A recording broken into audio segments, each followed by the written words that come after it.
Most important thing to say about Zombieland Double Tap, stay for the end credits. Trust me.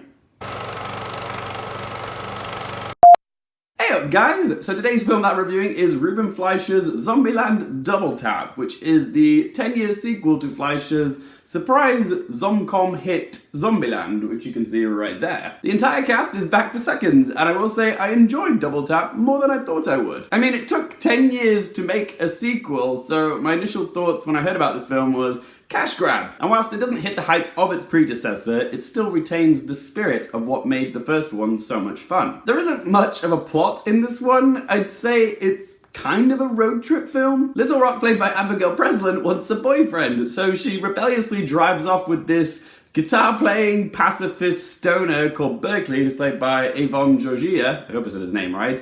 And so it's up to Wichita, Columbus, and Tallahassee, who are played by Emma Stone, Jesse Eisenberg, and Woody Harrelson, to go on this road trip to find her. That's the overarching plot. It's a bit basic, but there's some domestic drama between Wichita and Columbus, as well as this shoehorned in romance between Tallahassee and this character called Nevada, who's played by Rosario and Dawson. But the film is essentially the characters drive to one location, kill some zombies, drive to another location, kill some zombies, repeat until the credits roll. So what did I like about Zombieland Double Tap? Well, first of all, the cast are as good as ever. The introduction of this new character called Madison, who's played by Zoey Deutch, was a breath of fresh air. She's this kind of ditzy, dumb blonde valley girl, and she's the type of character that you can find super annoying very easily, but Zoey Deutch is so good in this role. She just makes her so hysterical that you just love watching her. I thought she was probably the best character in this. The only character out of the returning four that I was a little bit disappointed by was Little Rock. Poor Abigail Breslin. She's so talented, but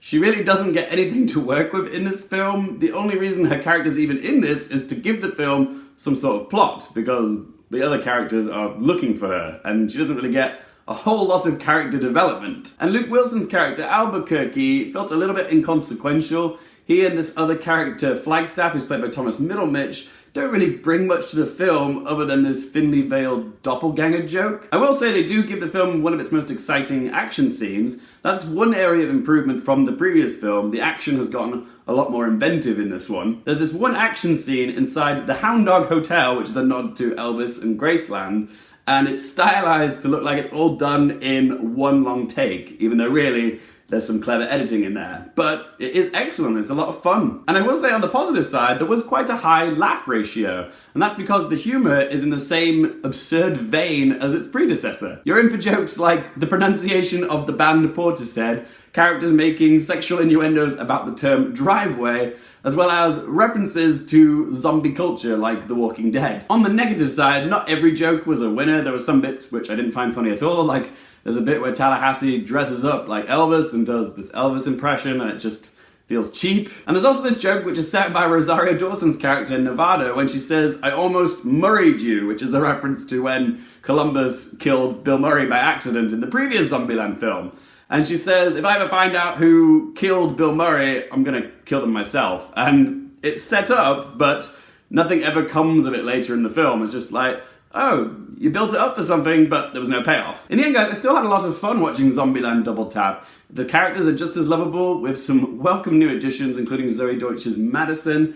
The action has gotten a lot more creative. I laughed quite a bit in this one, and there's still a sweet message at the center. The first Zombieland was all about the characters finding a family, but in this one, it's all about the characters finding a home. It's not breaking any new grounds by any means, but I still appreciated the sentiment. But I will say, like other surprise hits such as The Kingsman, 21 Jump Street, and Deadpool, the inherent flaw of a sequel like Zombieland Double Tap is that it can never quite recapture the surprise wow factor of what made the first one so good. The joy of its predecessor was the joy of being surprised by it. And you just can't replicate that with a sequel because you know on some level what you're in for. Right, so let's ask those three questions. Firstly, would I watch this again?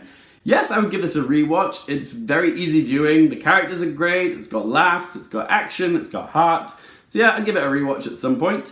Question number two, am I going to recommend it for you guys? I'm going to say yes again. If you're a fan of the original Zombieland film, I would say it doesn't quite live up to the highs of that film, but it does come fairly close, and it is just a nice, easy viewing watch. So yeah, I would give it my recommendation. And question number three, what score am I going to give it out of 10? It's an entertaining ride, but not without its flaws. So I'm going to give Zombieland Double Tap a score of 6.5 out of 10. There we go, guys. That is my review of Zombieland Double Tap. But remember, this is just one bloke's opinion. I'd like to hear from you guys. Have you guys seen Zombieland Double Tap? If you have, what did you think of it? Whatever your thoughts, opinions on Musings are, be sure to let your voice be heard in that comment section down below. If you guys have enjoyed the video, think I might deserve it, consider hitting that thumbs up button. And of course, don't forget to click subscribe if you haven't already, and if you guys want to follow me on any social media, Twitter, Instagram, you can find all those links in that video description down below. As always, thanks so much for watching, guys. For more things related to movies, TV, and popcorn culture, I'm Luke Airfield, and I'll see you next time.